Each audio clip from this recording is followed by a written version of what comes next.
교독되는 본문의 말씀은 이사야서 18장입니다. 1절에서 마지막 7절까지를 같이 읽도록 하겠습니다.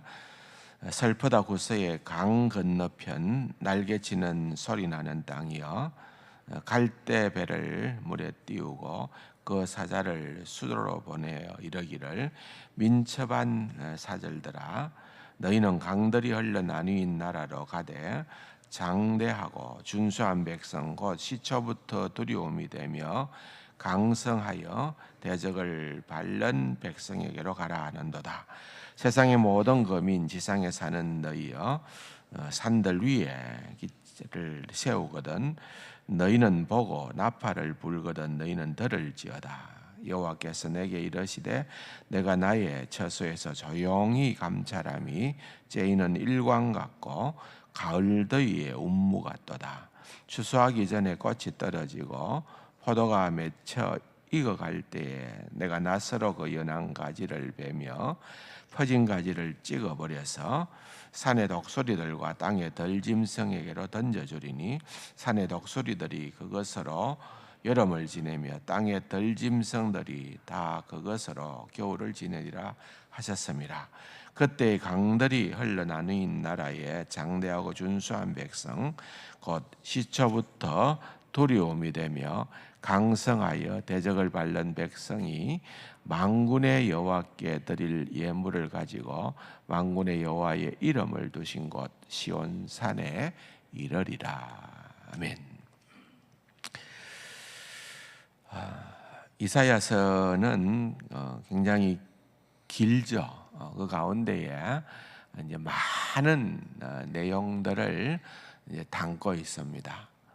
특별히 지금 이제 18장에서부터 또 20장까지의 내용들을 보면은 남유다를 중심으로 해서 주변에 있는 그런 강대국들에 대한 그런 장차 펼쳐지게 될 그런 일들에 대해서 예언을 주고 있습니다. 오늘 본문에 보니까 첫 번째로 여기에 등장하는 또 나라가 구서라는 나라가 등장을 합니다.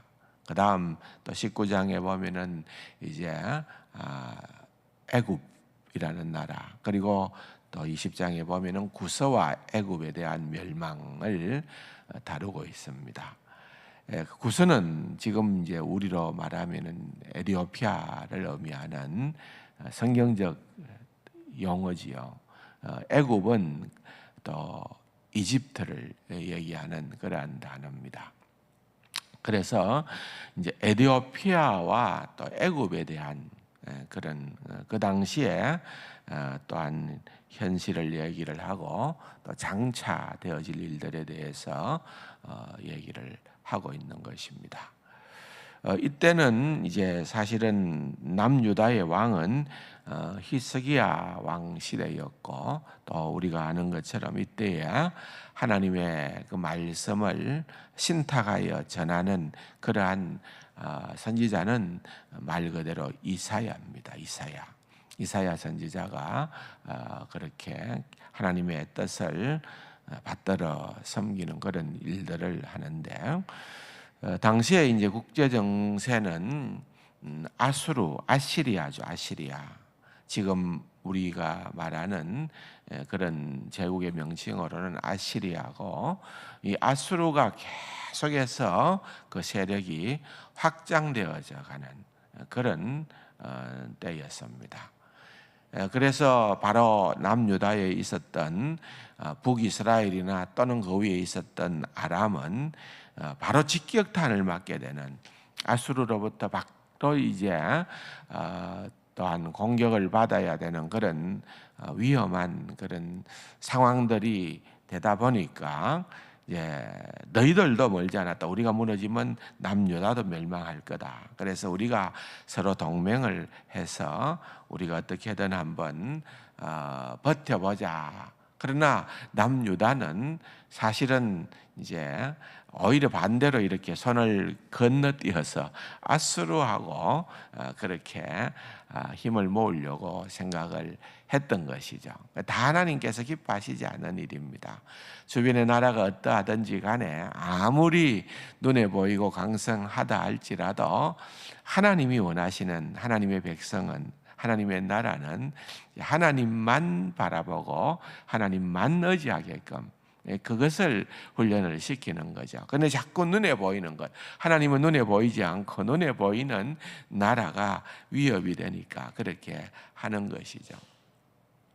결국은 이제 아람이라든지 북이스라엘은 멸망을 당하게 되어진 것이고, 그래서 이제 또 남유다는 밑에 있는 애굽을 의지합니다. 우리가 애굽을 붙들면은 우리가 우리 힘만으로는 어려우니까 아수르를 어떻게 막아낼 수가 있지 않을까, 그런 생각을 합니다. 근데 이제 이 애굽, 이집트는 당시에는, 지금은 뭐 구서 에티오피아가 그렇게 우리에게 주목받는 나라는 아닙니다만은, 이 당시까지는 역사적으로 보면은 이집트나 이 에티오피아가 서로 물고 물리는, 한 번은 에티오피아가 패권을 잡으면은 이집트를 차지하고, 또는 이집트가 패권을 잡으면은 에티오피아를 차지하는 그러한 때였습니다. 그런데 이 당시에는 누가 이집트를 차지하고 있었던 거 하면은 에티오피아였습니다. 에티오피아가 사실은 이집트를 다 차지하고 그 나라의 왕으로서 통합된 그런 큰 제국이죠. 에티오피아 또 이집트를 총괄하고 있었던 그런 나라였습니다. 그러니까 이제 그런 힘 있는 나라가 되니까 이 구서 왕에게 뭐라 그럴까요? 도움을 이 히스기야 왕은 요청을 했고, 그 요청에 따라서 이제 구서의 오늘 본문에 나타나는 1절부터 등장하게 되는 갈대배를 물에 띄우고 그 사자를 수로로 보내어, 이게 다 누구를 의미하는가 하면은 구서의 사신들을 의미하는 겁니다. 그래서 그들은 강력한 나라라는 거예요. 그러한 나라이라는 것을 얘기를 하고 또 그들의 요청을 청했습니다. 그런데 하나님께서 말씀하시는 것은 그런 사신들을 통해서 너희들이 나라를 유지하는 것이 아니다. 그들을 오히려 돌려보내라. 그들을 돌려보내고 너희들은 전적으로 나만 의지하고 나만 바라보라라는 것이 전반부의 내용인 것입니다. 실제적으로 3절에 보면 세상의 모든 거민 지상에 사는 너희여, 산들 위에 기치를 세우거든 너희는 보고 나팔을 불거든 너희는 들을지어다. 이건 무슨 말인가 하면은 그야말로 이제 아수르가 와가지고서 높은 곳, 옛날에는 전쟁은 높은 것을 누가 먼저 차지하느냐가 전쟁의 승패를 좌우했습니다. 그래서 높은 곳은 항상 안전한 곳을 의미합니다. 그런데 그 높은 곳에 기치를 세웠다. 그러니까 이미 아수르가 와가지고 깃발을 꼽아버렸다는 거예요. 그러니까 거의 너희들을 다 차지하거나 또는 그들이 그야말로 위세가 등등해지는, 눈으로 보이기에는 거의 그러한 지경에까지 이르렀다는 것입니다. 그럼에도 불구하고 하나님께서 이사야를 통하여 주시는 말씀은 4절입니다. 여호와께서 내게 이르시되 내가 나의 처소에서 조용히 감찰함이 째이는 일광 같고 가을 더위에 운무 같도다. 그러니까 하나님이 계시지 않는 것 같다는 거죠. 뭔가 하나님이 요란한 굉음을 내시고 또는 현란하게 등장을 하셔서 그야말로 아수르든 또한 구서든 또는 뭐 애굽이든 관계없이 하나님의 살아계신가 위대하심을 나타내 보여주면은 좋겠는데, 그게 아니라 하나님께서는 있는 둥 없는 둥 하신다는 거예요. 조용히 감찰하신다. 그런데 거기에 핵심이 있는 거예요. 없는 것 같아 보이지만은 모든 것을 아시고 계시는 하나님이시다. 왜 그럴까요? 하나님의 때가 아직 되지 아니했다는 겁니다.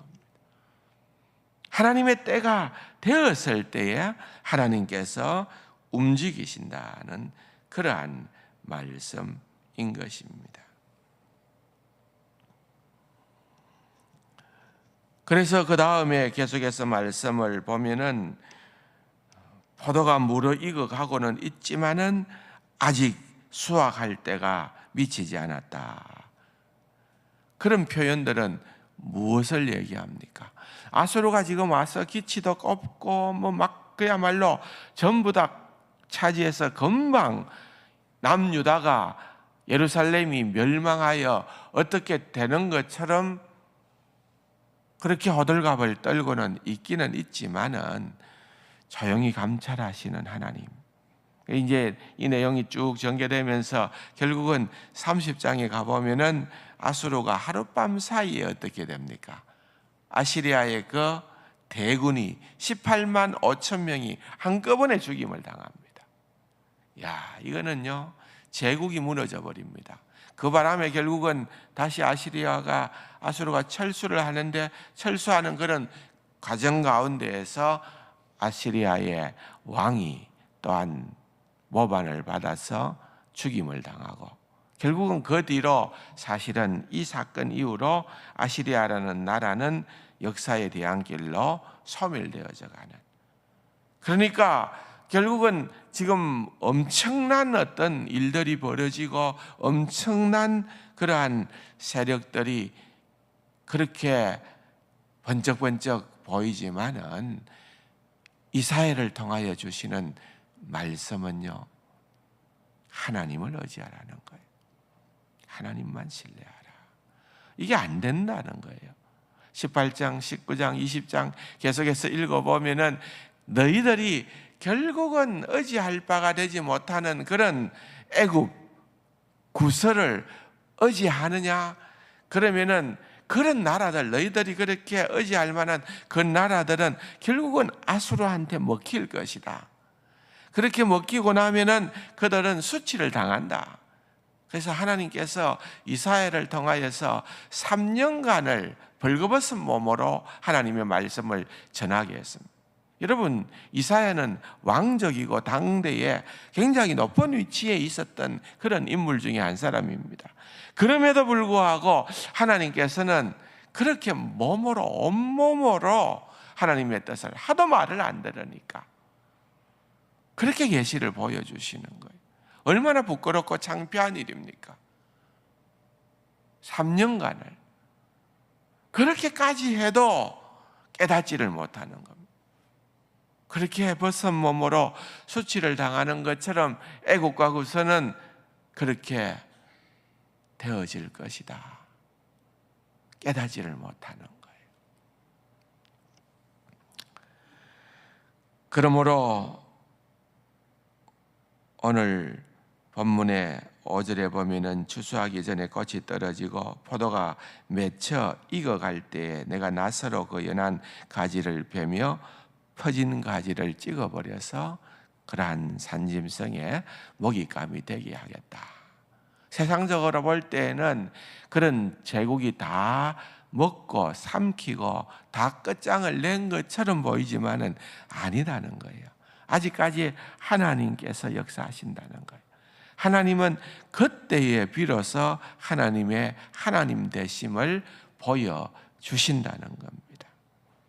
그리고 난 다음에 결국은 7절에 그때의 강들이 흘러나니 나라에 장대하고 준수한 백성, 또 시초부터 두려움이 되며 강성하여 대적을 밟는 백성이, 여러분 이 말씀은요 1절의 말씀과 대동소이한 말씀인데 결국은 구서를 향한, 에디오피아를 향한 그러한 말씀이 반복되고 있습니다. 하나님께서는 남유다만 구원하시는 것이 아니라, 참 교만했지만은 그래도 하나님의 자비하심, 하나님의 인자하심이 더 풍성하여서 그런 교만했던 나라라도, 구서라도 1절의 내용을 그대로 담아서 그 구서라도 만군의 여호와께 드릴 예물을 가지고 만군의 여호와의 이름을 두신 곳 시온산에 이르리라. 그러니까 여러분, 애굽이나 구서가 그 뒤로 실제적으로 이스라엘을 이렇게 경배하고 섬기기 위하여 하나님께 나온 적은 없었습니다. 그러니까 이 사건은 오히려 먼 미래에 마지막 종말에 대한 예언을 이미 이 당시에 하고 있는 것을 볼 수가 있습니다.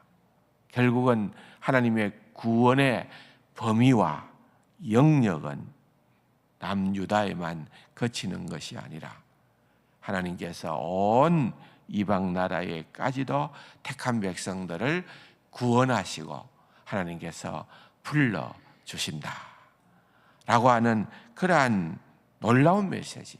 그 한 예가 여러분, 예수님을 따르는 빌립이 구서네시, 신약성경에 보면은 구서네시에게 복음을 전하고 세례를 베푸는 장면이 나오는 거예요. 그러니까 하나님께서 잊지 않으셨다는 거예요. 그 에디오피아. 지금도 에디오피아는 타이틀은 기독교 국가예요. 기독교 국가. 그러니까 그러한 하나님의 역사가 언젠가는 완성이 될 것을 우리에게 보여주시는 그러한 큰 그림을 오늘 우리는 이 이사야서 18장을 통하여서 다시 한 번 더 확인할 수 있습니다. 사랑하는 성도 여러분, 조용히 감찰하시는 하나님. 하나님은 살아계십니다. 하나님은 위대하십니다. 이 사실을 여러분들, 우리 모두가 기억하며 이 시간도 하나님께 나아가는 귀하고 복된 우리 세간 가족들 되기를 주님의 이름으로 축원합니다. 말씀 생각하시면서 기도하시고 개인적인 기도의 제목으로 기도하시다가 돌아가도록 하겠습니다.